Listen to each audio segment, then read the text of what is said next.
السلام عليكم ورحمة الله وبركاته. ازيكم حبايبي؟ عاملين ايه؟ يا رب تكونوا بخير. ان شاء الله النهاردة هنعمل الرز بلبن بطريقة سهلة وبسيطة وطعم حكاية. جربوا الطريقة دي، ولو بتعملوه بطريقة تانية وجربتوا دي صدقوني مش هتعملوا غير بطريقتي.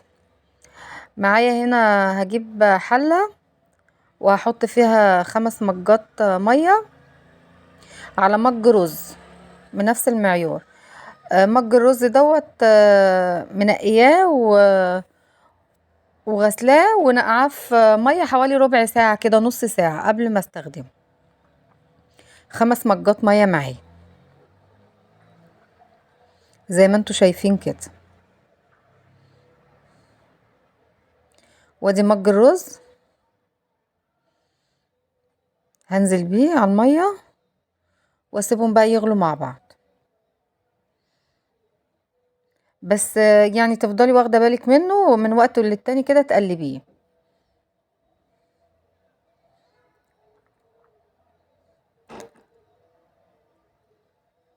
وهو شكله هو بيغلي، وزي ما انتوا شايفين الرز بلبن لازم تبقي واقفة جنبه، ما تسيش عنه.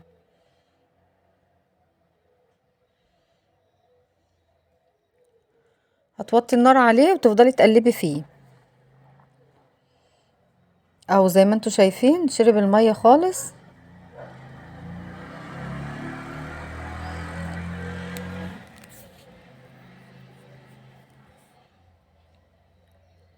هنقلب فيه.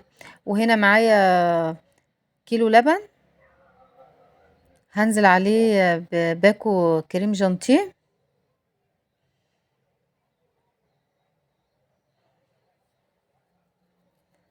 هننزل بالباكو كله، هنقلبه في قلب اللبن. جربوا الطريقة دي بجد، وجربوا كريم شانتيه ده بجد هيفرق معاكم في الطعم كتير لو ما عملتيش بيه قبل كده. هنقلبه كده في قلب اللبن. اللبن يكون ساقع مش مغلي، لانه كده كده هيتغلي في قلب الرز.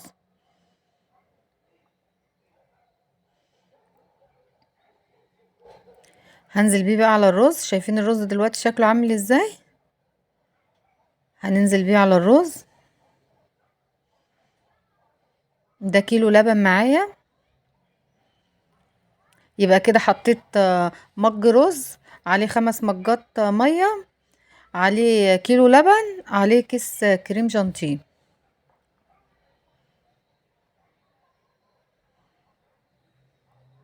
وبعدين معايا هنا 2 فانيليا، باكوين الصغيرين دول.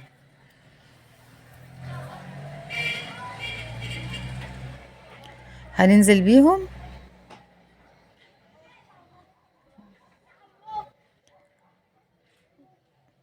هنقلبهم.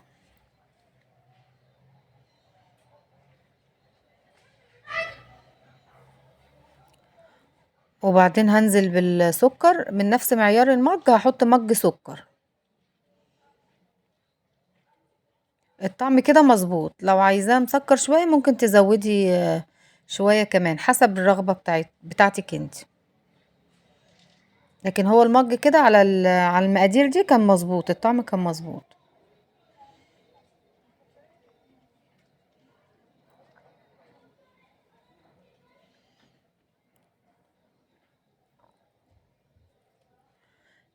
نفس المج اللي معايا اللي بعاير بيه هحط فيه 3 معالق نشا، وادوبهم في ميه من الحنفيه، وانزل بيها على الرز بلبن. بس كده هفضل اقلب فيه لحد ما يتقل معايا. النشا هتخليه يربط مع بعض زي ما انتوا شايفين كده. بس مش محتاجين اي حاجه تاني.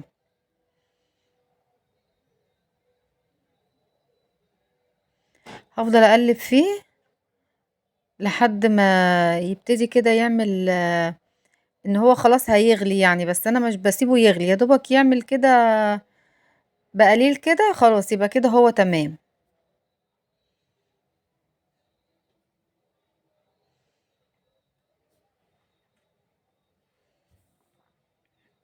هنفضل نقلب فيه نقلب فيه، مش هنسيبه.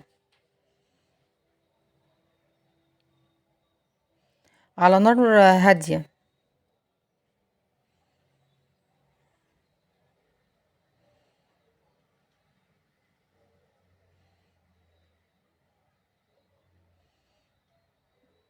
زي ما انتوا شايفين كده.